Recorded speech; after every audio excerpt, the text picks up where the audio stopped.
அவருடைய காம வேட்கையை கண்டிக்கவும் தான் அவர் ராமகாதையை தேர்ந்தெடுத்திருக்கலாம். ஆனால் அவர் சீதைக்காக அமைத்த நெருப்பு சோதனை பெண்ணியத்தின் கேள்விக்குறி. இந்த சித்தரிப்பு, இந்த காவியம் படைத்த காலத்தில் நிலவிய சமூக அமைப்பு, காலங்காலமாக பெண்ணை பற்றி ஆடவர் கொண்டிருந்த மனோபாவங்கள் ஆகியவற்றின் வெளிப்பாடாக அமைந்ததுவே. இத்தகைய காலகட்டத்தில் பெண்களின் மாண்பு வெளிப்பட ஒரு காவியம் ஏற்றியதற்கு பெண்ணியம் நன்றி செலுத்துகிறது. கம்பரது இந்த முயற்சி பின்வந்த காலங்கள் வெற்றி பெற்றதா? ஆம் என்று அறுதியிட்டு கூற முடியாத நிலையில் தான் இருக்கின்றது. இக்காலத்தில் பெண்ணியம், நம்முடைய மதங்களும் ஒடுக்கவியல் பார்வைகளும் பெண்ணை ஆண் உலகத்தில் இருந்து வெகு தூரம் விலக்கி விட்டது. விளைவு ஏமாற்றமும் துக்கமும் தான். இது வரலாற்று தவறு. இத்தவற்றை ஆண் விலக்கிக் கொள்ளாதவரை பெண்ணடிமை மாறாது. பெண்கள் இன்று வரை போராடி கொண்டுதான் இருக்கின்றார்கள். பல போராட்டங்களின் விளைவால் சில மாற்றங்கள் நிகழ்ந்துள்ளன.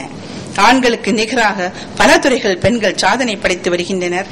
இல்லறையிலில் இருந்து கொண்டு சமூகத்தில் பல சாதனைகளை செய்ய இயலும் என்று நிரூபித்துக் கொண்டிருக்கின்றார்கள். இதற்கான வாய்ப்பை மேலும் பெறுவதற்காகவே போராட்டங்கள் தொடர்கின்றன. இதனை புரிந்து கொண்ட பல சான்றோர்களும் பெண்களுக்காக குரல் கொடுத்து உதவினார்கள். அதுதான் இக்காலத்தில் ஏற்பட்ட மாற்றம். பிறருக்கு தீங்கு இல்லாமல், நெறிமுறை தவறாமல், தனக்கு விருப்பமானதை செய்யலாம் என்ற பெண்ணிய கருத்து எங்கும் ஒலிக்கின்ற காலம் இது.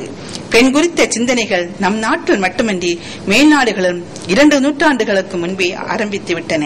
19ஆம் நூற்றாண்டின் தொடக்க காலத்திலிருந்து பெண் விழிப்புணர்வு தீவிரமடைந்து படிப்புறவுள்ள ஆண் பெண் சீர்திருத்தவாதிகள் மூலம் மக்களிடையே உணர்த்தப்பட்டது.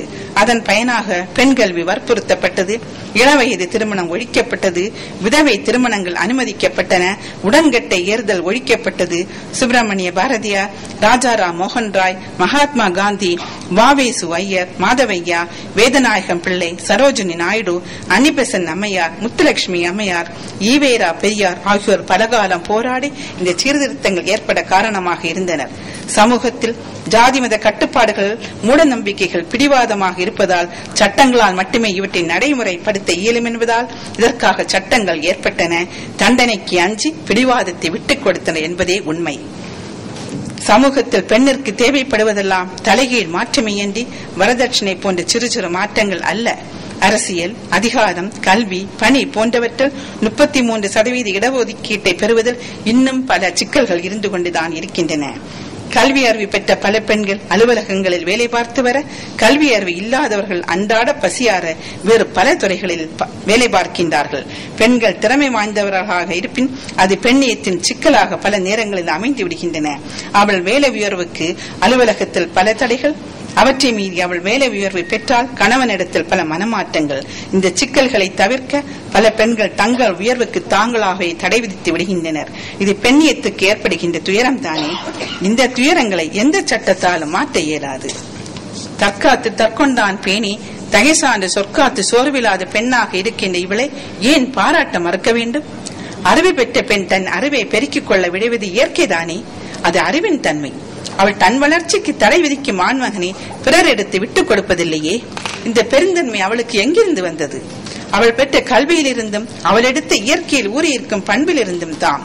சில இடங்களில் இத்தகைய சிக்கல்கள் கொடுமையாக மாறும்போது பெண்ணியம் அழிகிறது, இல்லையேல் வீறு கொண்டு எழுகிறது, போராடுகிறது. இந்த போராட்டம் பலரால் எள்ளி நகையாடப்படுகிறது. இதுதான் இன்றைய பெண்ணியத்தின் நிலை. பெண்ணுக்கு ஓய்வு எப்போதும் மறுக்கப்படுகிறது. அவள் வெளியிலும் வீட்டிலும் வேலை செய்கிறாள். ஐநாவின் அறிக்கை ஒன்று, ஒரு பெண் ஒரு நாள் 12 மணி முதல் 16 மணி வரை உழைக்கிறாள். 8 மணி நேரம் வெளியிலும் 8 மணி நேரம் வீட்டிலும் வேலை பார்க்கின்றாள் என்று கூறுகிறது. ஆணுக்கு இணையாக, ஏன் சில நேரங்கள் ஆணை விட அதிகமாக பெண் உழைக்கும் போதும் வரதட்சணை போன்ற கொடுமைகள் ஏன்? அவள் கொண்டு வரும் வருமானம் குடும்பத்தின் உபரி வருமானம் என்றே கருதப்படுகிறது. அவள் உழைப்பு சுரண்டப்படுகிறது. அவள் உழைப்பு ஏன் மதிக்கப்படுவதில்லை? இத்தகைய பல கேள்விகள் வேலை பார்க்கும் பெண்கள் நிலை கண்டு நம் மனங்களில் எழுகின்றன. கிராமப்புறங்கள் தினக்கூலிக்காக வேலை செய்யும் பெண்களின் நிலையை எண்ணி பார்க்கின் உழைக்க மறுக்கும் கணவன், மனைவியின் வருமானத்தில் உண்டு உறங்கும் கணவன், கேள்வி கேட்கும் மனைவியை கோல் கொண்டு அடிக்கும் கணவன், இவ்வாறு பலர். முரங்கொண்டு புலி உரட்டிய சங்க காலத்து பெண்கள் பற்றி இலக்கியத்தில் கண்டோம். இன்று புறமெல்லாம் கோலால் அடிவாங்கும் பெண்களை பார்க்கின்றோம். இவர்களில் பலர் பெண்ணியத்துக்காக குரல் கொடுப்பதில்லை, மௌனமாக கண்ணீர் வடிக்கின்றார்கள். இந்த பெண்கள் தங்களை உயிருள்ள, உணர்வுள்ள, சமத்துவ உரிமையுடைய அறுவடைய மக்கள் என்பதை அறியாது இருந்து விட்டார்கள். நாம் சுதந்திரம் பெற்றுவிட்டோம் என்று அறிந்தாலும் அடிமைப்பட்டு வாழ்ந்துவிட்ட பழக்கத்தால் வாழாது இருக்கின்றனர். இரவெல்லாம் இவ்வாறு பல பெண்கள் நமது சமூகத்தில் இருக்கின்றார்கள். இவர்கள் ஒருபுறம் என்றால் பல பெண்கள் சாதனை படைத்துக் கொண்டும் இருக்கின்றார்கள். இது பெண்ணியத்தின் இமாலய வெற்றி. இன்று மிக உயர்ந்த பதவிகள் பெண்கள் அமர்ந்திருக்கிறார்கள். இருப்பினும் பெண்ணியம் தன் குமுறல்களை போராட்டங்கள் வாயிலாகவும் எழுத்துக்கள் வாயிலாகவும் வெளிப்படுத்தும் நிலையில் இருக்கின்றது. நம் நாட்டுக்குள் 2 பகுதிகள். ஒன்று படித்து சாதனை படைத்த பெண்கள் கொண்ட இந்தியா, இன்னொன்று அடிப்படை தேவைகளும் உரிமைகளும் இல்லாத பெண்கள் கொண்ட இந்தியா. இவை 2க்கும் இடைவெளி அதிகமாக இருக்கிறது. இது குறைய வேண்டும். முன்னேறிய முதல் பகுதி இதற்கு அக்கறை காட்ட வேண்டும். முடிவுரை: பண்டை காலத்தில் வேதங்கள், புராணங்கள், சமய கருத்துக்கள் போன்றவற்றின் ஆளுமையால் பெண்கள் ஆண்களின் காலடியின் கீழ் இருந்தனர்.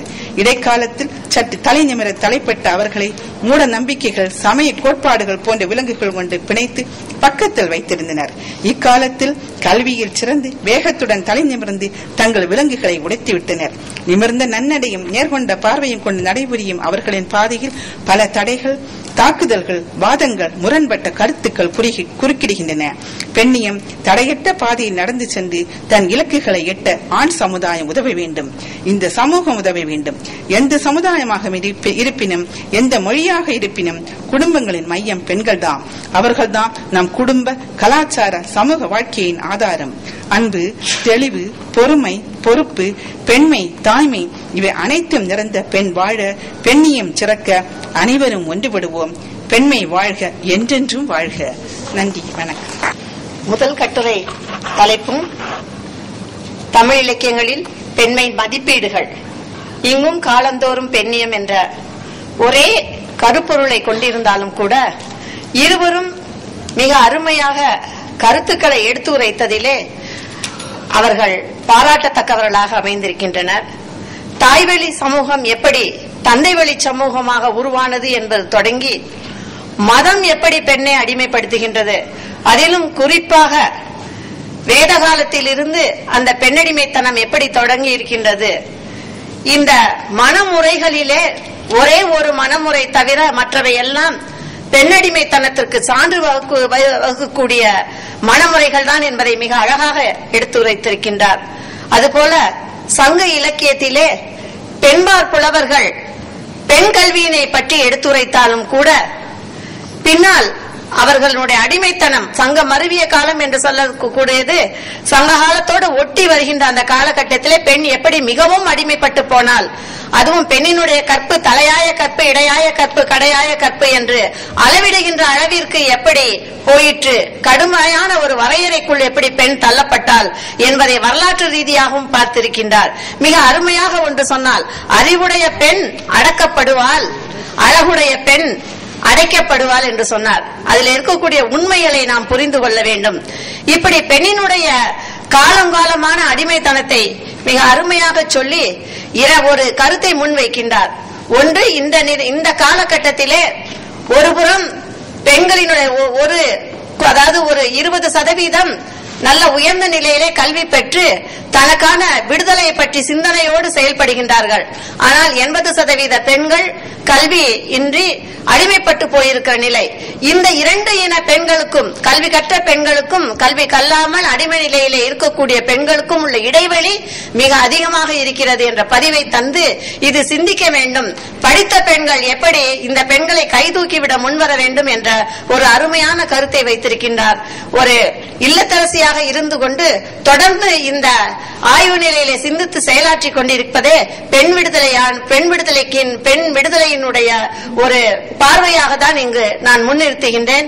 இந்த 3 கட்டுரைகளும், இங்கு வாசிக்கப்பட்ட இந்த 3 கட்டுரைகளும் பெண்ணியம் இன்றைக்கு இந்த தமிழ் இலக்கிய தளத்திலே எப்படி ஒரு சரியான பாதையில் சிந்தித்து செயல்பட்டுக் கொண்டிருக்கிறது என்பதை நமக்கு எடுத்துக்காட்டுவதாக அமைந்திருக்கிறது என்று சொல்லி காலம் கருதி என்னுடைய உரையை நான் இத்துடன் முடித்துக் கொள்கின்றேன். வாய்ப்பளித்த செம்மொழி இந்த மாநாட்டு குழு சம்பந்தப்பட்ட அனைவருக்கும் எங்கள் அனைவரின் சார்பாக நன்றியை தெரிவித்துக் கொள்கின்றேன். பார்வையாளர் அனைவருக்கும் எங்களுடைய வணக்கத்தை தெரிவித்துக் கொள்கின்றேன். நன்றி, வணக்கம்.